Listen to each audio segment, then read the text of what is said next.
तो ये मत देखो आईडी कितने एसपी में बन रही है, ये मत देखो, ये देखो यूजर कितने बन रहे, कंज्यूमर कितने बन रहे। अब एक बात, दूसरी बात, जब भी किसी को समझाने जाओ अपने प्रोडक्ट और अपना बिजनेस, बैग में प्रोडक्ट लेके जाओ, पहले समझाओ, बाद में थोड़ा सा समझा के बोलो भाई साहब बात करना ना करना बात की बात है, ये मेरा पेस्ट है, अपना बुरुश लाओ लगाओ, एक बार बाथरूम जाओ करके आओ, ये मेरी तुलसी है भाई साहब, ये पानी पियो बस एक बार, ये 2 प्रोडक्ट का डेमो दे दो।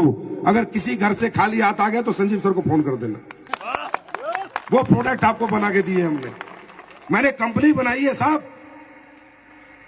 पहले 3 साल मैं खुद जाता था लोगों के घर, सेमिनार करता था, मेरा नियम था सेमिनार में आदमी जब घुसेगा पहले पानी पिएगा तुलसी का, तुलसी का पानी पी के पीते बोलता था अरे क्या तुलसी है यार, और जब प्रेजेंटेशन देखता था टैक्स से पैसे देके जाता था।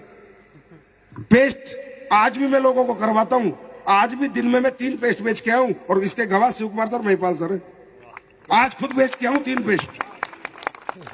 मेरा नियम है, मैं पेस्ट से घुसता हूं किसी के भी घर में, और फिर साहब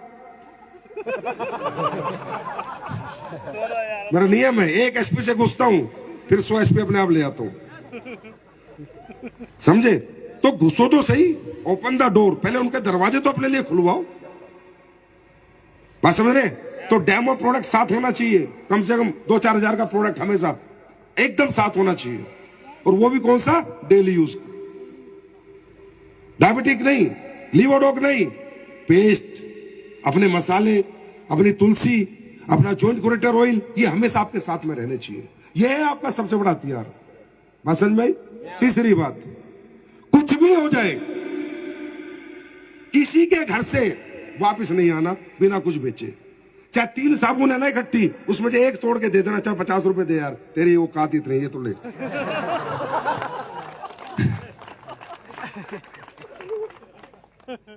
दुनिया का हर बिजनेसमैन पहले सेल्समैन था, याद रखना, याद रखना।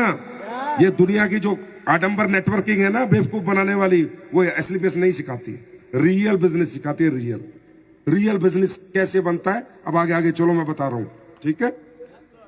बात समझ में आई? कुछ ना कुछ दे के आना है। तो क्या हुई, आपकी एंट्री होगी उस घर में, क्या होगी, आज आपकी एंट्री होगी उस घर में, तो याद करेगा, जब साबुन लगाएगा एडोलुपेल उसको याद आएगी, जब पेस्ट करेगा एडोलुपेल याद आएगी। प्लान आपने दे रखा था, 4 दिन बाद पता चलेगा बीवी की रिपोर्ट आएगी, बीवी को डायबिटिक हो गया, अरे एडोलुपेल वालों को बुलाना है। उसके बाद चौथा, कस्टमर फीडबैक। भाई हमें लोगों को मूर्ख नहीं बनाना है ना, प्रोडक्ट बेच दिया फिर पूछा भी नहीं, फीडबैक। आपकी डायरी में नाम होने चाहिए किस किस को आपने प्रोडक्ट बेचा है, उनसे फीडबैक लो। पहले सर शुरू किया क्या सर वो डायबिटीज का प्रोडक्ट लिया था, खाना शुरू किया नहीं किया सर वो खेती का प्रोडक्ट लिया था, खेत में लगाया नहीं लगाया सर वो वेटनरी का प्रोडक्ट लिया था, भैंस गाय को दिया नहीं दिया सर वो आपने ऑर्थोडॉक्स का प्रोडक्ट लिया था, पीना शुरू किया नहीं किया सर, सुबह टाइम शाम लेना। अपने कस्टमरों की बेल्ट तैयार करो, अपने कंज्यूमरों की बेल्ट तैयार करो, अंडरस्टैंड? सर वो पेस्ट लिया था, शुरू किया नहीं किया।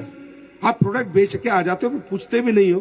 भाई दुनिया को फोकस कराना पड़ता है, दुनिया को याद दिलाना पड़ता है। ये हमारे देश में बड़े बिरले लोग हैं, पैसे देने के बाद भी बोला चल पड़े रहने दे यार, समझे? तो उससे क्या होगा, जब आप कस्टमर से फीडबैक लोगे तो कस्टमर आपसे जुड़ेगा, आपको याद रखेगा, और आगे उसे जब भी जरूरत पड़ेगी आपसे वो माल खरीदेगा। अब मैं आपको बताता हूं, आज एमराल्ड रैंक पे कितने लोग हैं, हाथ खड़ा करें। एमराल्ड पे आप लोग हैं, टोपाज पे। अब आपको पता है एमराल्ड बनने में तकरीबन आपकी जो टीम बनी होगी वो तकरीबन 100 लोगों की बनी होगी, समझना मेरी बात भैया, है ना? 100 लोगों की टीम बनी होगी। टोपाज बनने में तकरीबन 250-300 लोगों की टीम बनी होगी। अगर इनका कंज्यूमर बेस्ड बिजनेस होता तो देखो इनके साथ क्या होता, इनकी पैसिव इनकम होती। 100 में अगर 30 आदमी भी सिर्फ 20 एसपी का प्रोडक्ट आपके यूज कर रहे होते और 30 आदमी को आप सर्विस दे रहे होते, 30 आदमी को हर महीने फोन करते, सर राइसब्रेन ऑयल खत्म हो गया क्या, मैं भिजवाता हूं सर, पेस्ट खत्म हो गया क्या, भिजवाता हूं सर, तो 600 एसपी का बिजनेस इनको करना नहीं था, सिर्फ फोन करके ये पूछना था प्रोडक्ट है या खत्म हो गया, बस। इसी से जीवन भर का 600 एसपी का बिजनेस है इनका बन गया। 6,000 रुपए की पैसिव इनकम लाइफ टाइम के लिए एक एमराल्ड की खड़ी हो गई। अगर टोपाज रैंक पे 200 लोग मेरे साथ आए, समझे, और उसमें 50 लोग मात्र 20 एसपी का प्रोडक्ट यूज कर रहे हैं, तो मैं टोपाज हूं, मेरी 10,000 का चेक फिक्स है, जिसके लिए मैं नई मेहनत नहीं करता, नया सेमिनार नहीं करता, नई ट्रेनिंग नहीं करता, नई मीटिंग नहीं करता, नई काउंसलिंग नहीं करता, सिर्फ फोन करता हूं अपने कस्टमरों को जिनको मैं डायरेक्ट डील करता हूं। राइस ब्रेन है या खत्म हो गया, पेस्ट है या खत्म हो गया, साबुन है या खत्म हो गई, सर्फ है या सर्फ भिजवा रहा हूं, बैग में भरता हूं, उसके घर छोड़ के आ जाता हूं। इतना सा काम करता। इस तरह करते करते आपके रैंक बढ़ते जाएंगे, नीचे कंज्यूमर बेल्ट इकट्ठी होती जाएगी। आपको मालूम है 30 लाख महीना की कैपिंग, ये मत सोच के धंधा करो कितने लोग जोड़ने हैं, ये करो 30 लाख की कैपिंग। का मतलब है कि मेरे डाउन में जिस दिन, मेरे समाज में, मेरे गांव में, शहर में जिस दिन 1 लाख लोग महीने का 30 एसपी का प्रोडक्ट मेरा यूज करेंगे, मेरे घर 30 लाख रुपए महीना आएंगे। ये कल्चर है प्रोडक्ट बेस का, ये तरीका है प्रोडक्ट बेस में काम करने का, ये नेचर है। ये आईडी निकालना, इसमें फंस जाओगे, उलझ जाओगे। टोपाज रैंक में भी तुम्हारा 1000 रुपए का चेक आता है, 2000 का चेक आता है। क्यों? कंज्यूमर बेस है नहीं तुम्हारे पास, कोई कंज्यूमर है ही नहीं जो आपके प्रोडक्ट यूज करे। और दुनिया के नंबर 1 प्रोडक्ट है आज एसलीपीएस के, दुनिया के नंबर 1 प्रोडक्ट। आज भी बहुत से कंपनी में एमराल्ड होंगे जिनका चेक 500-1000 रुपए का है। 100 आदमी लेके आया था, 100 आदमी, अगर उसमें 30 को भी 20 एसपी का यूजर बनाता तो भी 6-7 हजार रुपए तो महीने के घर पे आ रहे होते। आज भी बहुत से ऐसे रूबी स्टार होंगे जिनका चेक 2500-3000 का है, 500-600 लोग लेके आया था। अगर 600 में 100 लोग भी 20-20 एसपी का माल खरीद रहे होते तो 20,000 रुपए आज रूबी स्टार के घर हर महीने आ रहे होते। ये बिजनेस बनाया भाई, ये कंपनी बनाई है। तुम क्या ये सूट और साड़ी वाली कंपनी के चक्कर यहां पर डाल दिया पूरा। ये कंपनी है, ये कंज्यूमर बेस्ड कंपनी है। एसपी बेचने हैं, एसपी का कलेक्शन करना है, आदमियों का कलेक्शन नहीं करना। एसपी मेरा बिजनेस चलता है एसपी। जब एसपी कलेक्ट होते हैं वो स्ट्रक्चर में डालते हैं और तब हमें पैसा आता है, हाँ है ना। तो 24 घंटे एसपी पे ध्यान रखो। दिन में कम से कम 10-20 एसपी तो वैसे ही बेच के आ जाया करो। 10-20 एसपी का अपना गांव के, गली के सब लोगों को कंज्यूमर बना दो। अब आप 65 साल का बुढ़ा है, 70 साल का बेचारा मरने वाला, उसे भी दादा नेटवर्किंग कर ले, जिंदगी बदल जाएगी। अरे दादा को तू लीवोडोक पिला, घुटने में तेल लगा, बात खत्म। दादा कहां से जिंदगी बदल रही है दादा की। दादा 5 साल बाद कब्र में। हर आदमी को सोने सुनार के दुकान पे जाएंगे, वो इतना सोने वाला बंदा महीने के 20 लाख रुपए कमा रहा है, उसको बताए क्या रखा है दुकान में, नेटवर्किंग करो। तो 20 लाख कमा रहा है, चुपचाप इसे पेस्ट करा, बस बात खत्म कर। हर महीने तुझे 1 एसपी दे देगा, 10 एसपी दे देगा। हर आदमी को नेटवर्कर बनाने निकल चुके। तुम तो कल पीएम को भी प्लान दे दोगे, देश कौन चलाएगा फिर।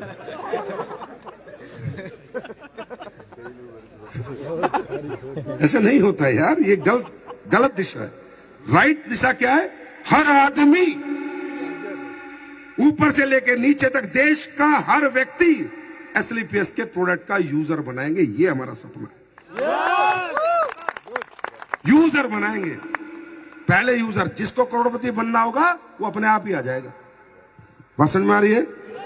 तो जब यूजर बेस्ड बिजनेस करोगे ना, तो ये मनाली सब छोटे लगेंगे टारगेट यार, सब छोटे।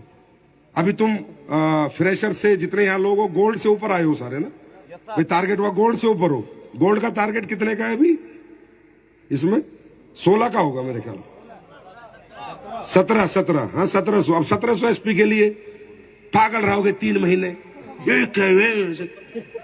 भागते रहोगे। अब क्या करना है? कितने 1700 एसपी ना, तो कितने आदमी चाहिए? 20 एसपी के यूजर। 20 एसपी के कितने यूजर चाहिए बताओ? हाँ 100 लोगों को पूरे 3 महीने में, सिर्फ 100 लोगों को 20-20 एसपी का यूजर बना दो। कुछ नहीं करना, टारगेट हो जाएगा। और ये सबसे आसान है आपके लिए। किसान को भूबीटा समझाना बहुत आसान है, नेटवर्किंग समझाना बहुत मुश्किल है। भूबीटा से उसकी फसल आ रही है, वो अपने आप समझेगा नेटवर्किंग। जिनको करनी है, जिनको जरूरत है, सपने वाले अपने आप आएंगे काम करने। ये कल्चर डेवलप कर दो, पीछे मुड़ के नहीं देखोगे जिंदगी में, मैं तुमसे वादा कर रहा हूं। राइट। तो वैसे तो ये जैसलमेर की रातें होती हैं, एंजॉयमेंट के लिए आते हो। कुछ लोगों ने तो दारू भी रखी होगी, मुझे पता है। उन्हें तो समझ नहीं आ रहा होगा कुछ भी। ठीक है सर, ठीक है, चिंता मत करो, हो जाएगा सर, हो जाएगा, आग लगा देंगे। पर कोई बात नहीं, एमएलएम का नाम ही है मजे लो मजे, तो मजे लो मजे। तो बस ऊपर वाले से प्रार्थना करता हूँ ये परिवार ऐसे ही फलता फूलता रहे, हम सब मिलके एक दूसरे के साथ ऐसे कंधे से कंधा मिला के चले, एक दूसरे की कामयाबी के साथी बने रहे, एक दूसरे के साथ अपनी खुशियां और ये आनंद के पल बांटते रहे। बहुत बहुत धन्यवाद, थैंक यू सो मच। फिर मिलते हैं नेपाल या मनाली में। Thank you.